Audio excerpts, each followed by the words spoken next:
안전성에 대한 문제가 확보가 안 되기 때문에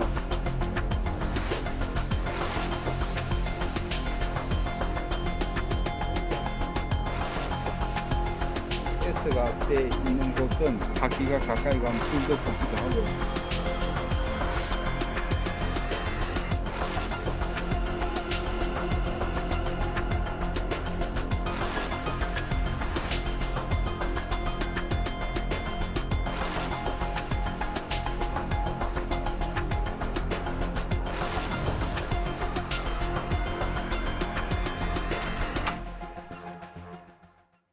부산 MBC가 뉴스를 통해 여러 차례 전 마산 복선 전철 문제입니다. 이 문제 집중 취재해온 송강무 기자 나와 있습니다. 어서 오세요. 안녕하십니까. 그러니까 부전 마산 복선 전철은 부산 경남을 잇는 핵심 교통시설이잖아요. 네, 그렇습니다. 부산 부전역을 출발해서 강서구를 지나서 경남 창원으로 연결되는 대중교통망입니다.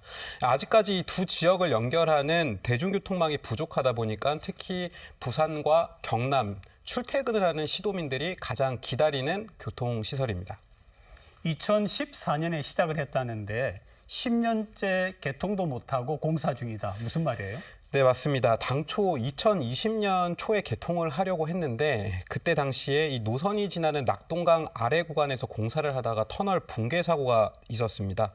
1년 정도면은 이제 복구가 끝날 거라고 다들 얘기를 했는데 그게 아직까지 마무리되지 않고 있고, 그리고 엎친 데 덮친 격으로 이 지하 터널에 지어야 하는 중요 피난 시설까지 현재 짓지 못하고 있는 것으로 드러났습니다.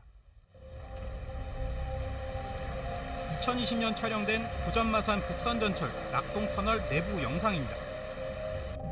터널 한쪽 벽면에 토사가 드러나 있고 여기에선 쉴 새 없이 물이 쏟아집니다.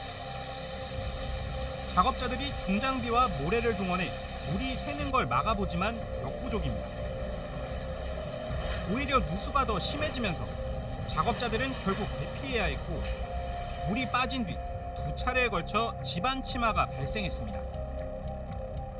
그러면서 이미 공사를 끝낸 터널도 형체를 알아볼 수 없게 돼버렸습니다. 상하행선 터널을 뚫어 두 터널을 잇는 방제시설인 피난 연결 통로를 만들려다 습지인 해당 구간의 토사 압력을 견디지 못하고 무너져 내린 겁니다. 이 터널은 삼락 생태공원 지하를 거쳐 낙동강 아래를 지나 경남 쪽으로 이어집니다. 사고 당시에는 상하행선 터널은 이미 시공이 완료된 상태였습니다. 공사를 하려고 그라우팅 작업을 하면서 지하수가 유입돼 갖고 사고가 난 걸로 알고 있거든요. 그 흙막이를 하는 겁니다. 흙막이 대용으로 차수벽 역할도 하기 때문에. 그런데 이 붕괴 구간의 복구 공사가 기약 없이 지연됐습니다. 연약 지반인 탓에 땅속 상태가 예상보다 더 좋지 않았기 때문입니다. 사업 주무관청인 국가철도공단은 늦었지만 올해 말까진 공사를 마무리하겠다는 입장입니다. 내년 상반기 개통이잖아요. 예, 그렇게 일정을 잡고 있죠. 그런데 또 다른 문제가 발생했습니다. 붕괴 사고 구간의 복구가 마무리된다 해도 이 구간에 또 다른 치명적인 안전상의 문제가 확인된 겁니다. 공사 마무리 단계라던 설명과 달리 이 터널 구간에 지어야 할 피난 통로 두 곳을 추가로 만들지 않은 겁니다. 설계에는 2.5km 길이 지하 터널에 일정 간격으로 4개의 피난 통로를 짓도록 되어 있는데 사고 지점 반대편 강서구 쪽과 붕괴 사고 지점은 복구 공사를 하며 통로를 설치했지만 나머지 삼락 생태공원 끝자락과 사상구 도심 쪽 두 곳은 손도대지 못했습니다. 이곳에 피난 연결 통로를 뚫다 4년 전처럼 또다시 붕괴 사고가 날 수 있다는 이유에서였습니다. 일단은 안전성에 대한 문제가 확보가 안 되기 때문에 지하 20-30m가 밑에가 거의 물이라고 보면 돼요. 하지만 이 구간과 같은 단선, 병렬 터널에는 법에 따라 승객들이 바로 옆 터널로 이동할 수 있는 피난 연결 통로를 설치해야 합니다. 탈선과 화재 같은 긴급 사고가 나면 지하에 밀폐된 터널 특성상 대형 인명피해로 이어질 수 있기 때문입니다. 도로와 달리 철도의 터널은 안전성 평가를 거쳐 피난 통로의 개수와 간격을 정하도록 하고 있는데 부전 마산선도 열차 길이와 대피 방법 등을 따져 해당 구간에 일정 간격으로 4개의 피난 통로가 필요한 걸로 처음부터 설계됐습니다. 이대로라면 피난 통로가 없는 구간이 1km가 넘게 되는데 대형 사고가 나면 지하 20m 깊이 터널에서 신속한 대피가 어려워질 수 있습니다. 전문가들도 피난 통로는 터널 사고에서 인명피해를 줄이는 핵심 시설로 통로 간 간격이 무엇보다 중요하다고 지적하고 있습니다. 그 시설까지 가기 전에 이제 연기를 흡입해서 질식 사망하실 수 있거든요. 피난 보행 속도라든가 연기의 흐름 속도라든가 이런 거를 전문가들이 계산을 해서 어느 정도 몇 미터 간격에. 하지만 취재가 시작되기 전까지 주무관청과 사업 시행자 사이에선 황당한 해결법이 논의되고 있었습니다. 문제의 피난 연결 통로 2곳을 아예 설치하지 않고 다른 안전 대책을 마련한다는 내용이었습니다.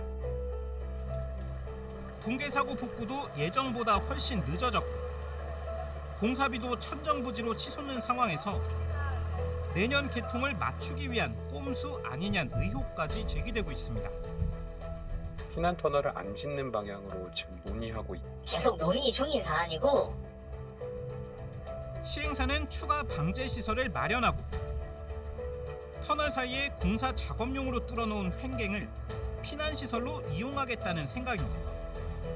이렇게 되면 피난 통로 간 간격이 당초 설계보다 훨씬 멀어지는 문제가 발생합니다. 그걸 대체해서 뭐 차단 시설이라든지 여러 가지 시설을 더 추가적으로 관계자 탈선이나 충돌, 화재와 같은 열차 사고는 지난 2020년 4건에서 해마다 증가해 지난해엔 30건으로 늘었습니다. 취재가 시작되자 국토교통부와 철도공단은 전문가 자문단을 꾸려 피난 통로 설치 가능성을 다시 검토 중이라고 밝혔습니다.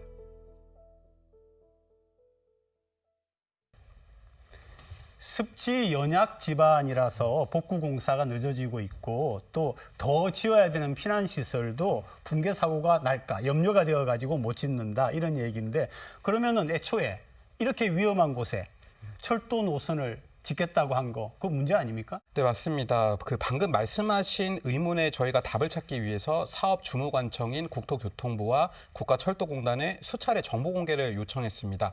하지만 모두 공개를 거절당했는데요. 일단 이 사업은 민간 투자 사업으로 사업 총괄은 국토부와 철도공단이 맡고 있지만 실제 사업 진행과 공사는 민간 사업자가 맡고 있습니다. 청구한 자료들에는 민간 기업의 노하우가 포함되어 있다는 등의 이유로 거절됐습니다. 근데 아무리 민간 투자 사업이라도 철도는 공공재잖아요. 그리고 시민들이 이용하는 그런 그 교통수단이고요. 그러면은 안전 문제에 답을 내놓지 않는다. 이건 굉장히 무책임해 보이는데요. 네, 맞습니다. 이 자료 공개를 하지 못하는 건 그렇다 치고 안전과 관련해서 시민들에게 단 한 차례도 설명을 내놓지 않고 있다는 게 가장 큰 문제인데요. 다행히도 저희가 공사 관련자들을 수소문한 끝에 여러 명을 접촉을 했는데 붕괴 사고 당시 자료들을 다수 확보할 수 있었습니다. 이 자료에는 사고 구간 땅속 상태와 함께 붕괴 사고의 원인 그리고 사고 이후의 부실한 대응까지 고스란히 담겨 있었습니다. 부전마산 복선전철 낙동강 하부 구간의 불안한 땅속 상황은 붕괴 사고 복구 과정에서도 그대로 드러납니다. 지상에서부터 땅을 파 무너진 터널을 재시공한다는 계획이었는데 핵심은 붕괴 구간과 기존에 지은 터널을 다시 연결하는 것이었습니다. 하지만 붕괴 지점이 워낙 연약 지반이다 보니 국내 최초로 연결 지점에 연약 지반을 냉매로 얼리는 동결공법까지 동원해야 했습니다. 당초 복구공사 완료 시점은 2021년 12월. 하지만 완공 시점은 1년씩 뒤로 밀렸다가 결국 올해 말까지로 연장됐습니다. 붕괴 사고가 나고 4년이나 흐른 뒤 복구 공사가 제대로 마무리되는 셈입니다. 10월달에 마무리. 연결만 되면 내일은 그만 달려. 내일은 여기 무너지 앞에까지 왔어요. 그런데 이제 와서 지어야 할 피난 통로조차 당초 설계대로 짓지도 못하는 상황. 마찬가지로 공사 중 또 사고가 날 수 있다는 안전상의 이유입니다. 모두 낙동강 주변 초연약 지반의 불안전성이 불러온 결과인데 이 지역의 터널 전체가 과연 안전한가라는 의문으로 이어질 수밖에 없습니다. 부산 지역의 연약 지반은 초연약 지반이라고 표현을 합니다. 공학적으로 접근하는 데 있어서 굉장히 신중을 기해야 되고 시공할 때는 조사도 많은 조사를 하도록 되어 있는데 취재진은 이 우려를 풀기 위해 주무관청인 국토교통부와 철도공단에 관련 자료들을 요청했습니다. 사고 이후 진행된 2차례 원인 조사 결과부터 복구 과정을 들여다볼 수 있는 주무관청의 현장 출장 결과물까지 요청했는데 돌아온 답은 모두 비공개였습니다. 비공개 이유는 이렇습니다. 민간 투자 사업으로 기업 노하우가 포함되어 있고 기업의 이익 침해와 함께 공사업체와의 소송이 진행 중이라는 이유도 들었습니다.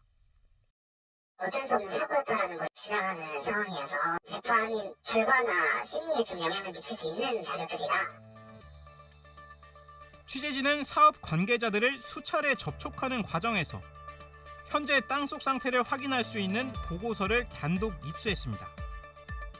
2020년과 2022년 2차례 발간된 전문학회 사고 원인조사 보고서에는 집안 상태와 함께 붕괴 발생 과정이 자세히 기록되어 있었습니다.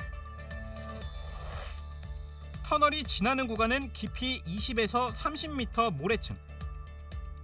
이곳엔 강한 지하 수압과 함께 퇴적물에서 나온 메탄과 같은 가스들이 다량 녹아있는 걸로 확인됐습니다.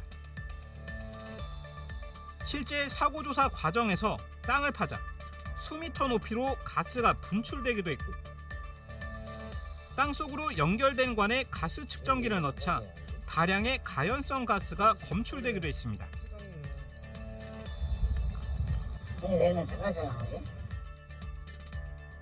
당초 설계된 4개의 피난 통로 중 3번 통로를 뚫다 붕괴 사고가 난 건데 이 가스와 강한 지하 수압이 통로를 뚫기 전 주입한 연약 지반 보강 물질에 문제를 일으킨 것으로 추정하고 있습니다.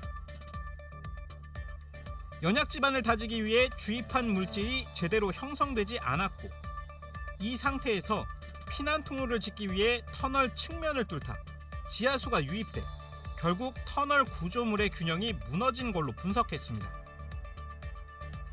특히 땅속 가스는 구조물의 작은 틈으로도 침투가 가능해 과거 일본, 중국에서도 건설 중인 터널 안으로 가스와 함께 지하수가 유입돼 구조물이 붕괴되거나 메탄가스가 폭발해 작업자가 숨지는 사고도 있었습니다. 이 땅속 가스의 존재는 착공 전 집안조사에선 확인되지 않았던 내용입니다. 이 때문에 현장 집안 조건 등을 통해 피난 통로 간격과 수를 정했다는 첫 설계 때는 이런 붕괴 사고 가능성을 전혀 예측하지 않았습니다. 식물 무덤들이 부패가 돼갖고 가스가 돼 있는 곳은 화기가 가까이 가면 불도 붙기도 하고 부분적으로 분포하고 있기 때문에 발견해내기도 쉽지도 않고. 붕괴 사고 직후인 2020년 6월 공사업체는 다시 집안 조사를 벌일 수밖에 없었고 재조사 이후 이번 피난 통로 주변도 사고 위험이 크다며 철도공단에 피난 통로 설치를 제외해달라고 요청했습니다. 그런데 4년이 지난 올해 초 이번엔 사상구 도심 쪽 남은 1번 통로마저 못 짓겠다고 나선 겁니다.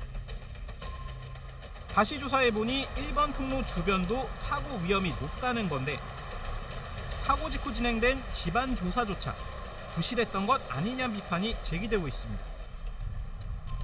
업체 측은 사고 직후에는 붕괴 사고 지점에만 집중해 조사가 이뤄진 거라고 해명했고 통로 2개를 제 위치에 못 지어도 법적 안전 기준은 위반하는 건 아니라고 주장하고 있습니다.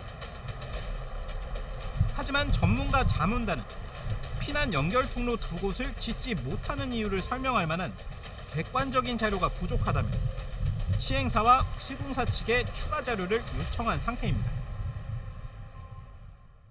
이 내용들은 사실 그동안 잘 알려지지 않은 그런 내용들입니다. 그런데 붕괴 사고가 난 지 4년이 지났다는 거 아니에요. 그동안에 정부도 민간업체도 사고 원인이나 앞으로 그러면은 안전을 어떻게 대책을 세우겠다 하는 거를 시민들에게 전혀 설명하는 자리가 없었잖아요.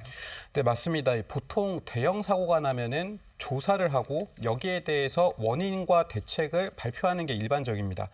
하지만 국토부는 붕괴 사고 이듬해인 2021년 초에 보도자료를 통해서 정보조사단을 강화하겠다라는 설명 외에 현재까지 공식 발표는 없는 상태입니다. 전대미문에 사고가 났는데 이유도 발표하지 않고 또 중요 피난시설을 못 짓는데 여기에 대해서 뭐 이런 방구 얘기가 없고요. 그러면 시민들의 불안감만 커지는 거죠. 네, 맞습니다. 이 시민들의 불안을 줄여줄 생각보다는 우선 개통이 먼저다라는 인식을 갖고 있는 게 아니냐라는 우려가 나오고 있는데요. 지난 4년간을 되짚어보면 그야말로 사고 원인 조사부터 대응까지 부실했다는 말이 나올 수밖에 없는 상황입니다.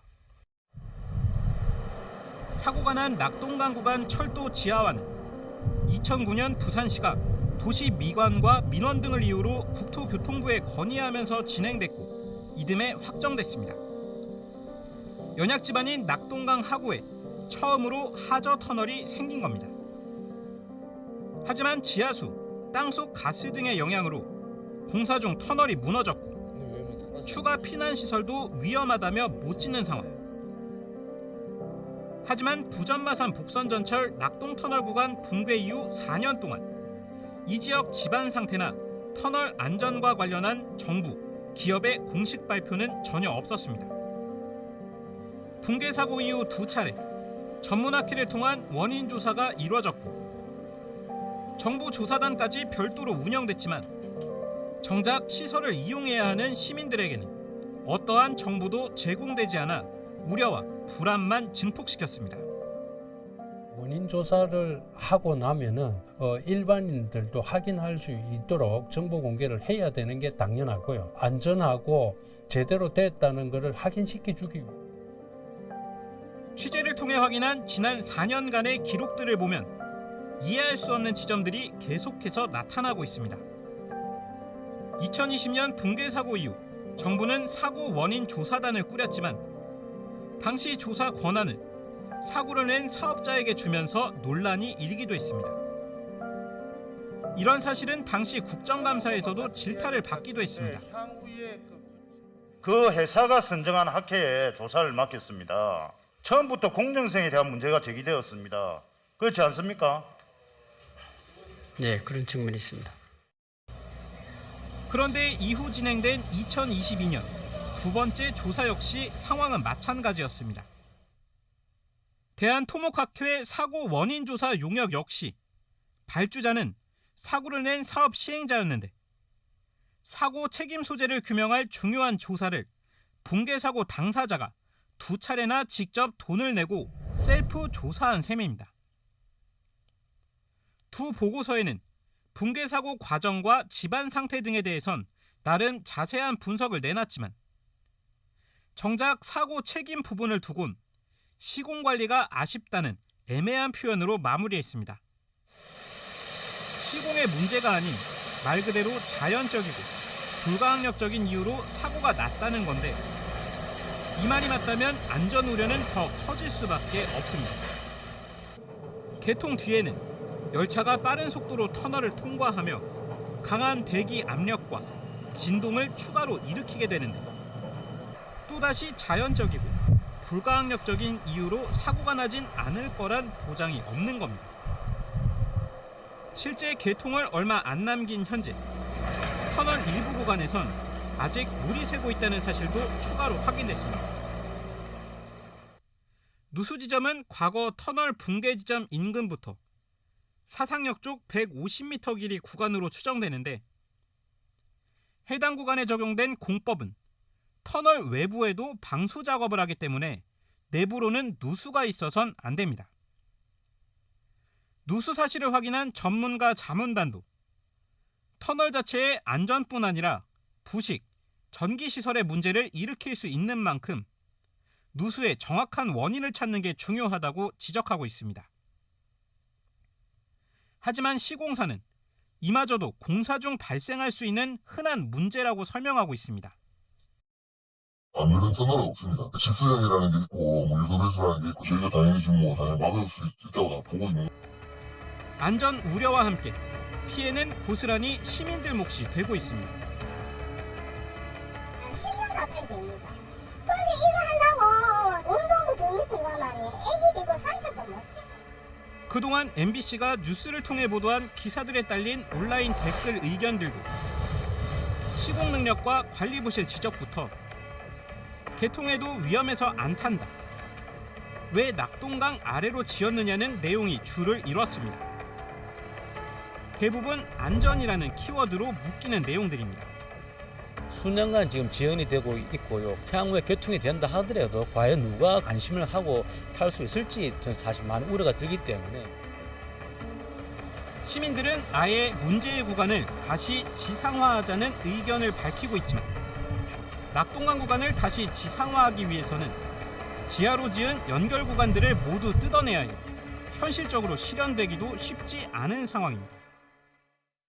부전 마산 복선 전철 이용하는 건 부산 시민 경남 도민인데요. 지금까지 얘기를 들어보면은 안전보다는 관련 기관이 빠른 개통에만 신경을 쓴다 이렇게 들리거든요. 네, 그렇습니다. 이 현재 제기되고 있는 안전 우려에 대해서 시행사는 개통 후에 자신들이 직접 운영할 것이기 때문에 당연히 안전하게 짓고 있다는 말만 되풀이하고 있습니다. 그런데 이 사업이 민자 사업이니까 민간이 운영하는 기간이 끝나면은 소유권이 정부로 넘어오는 거죠.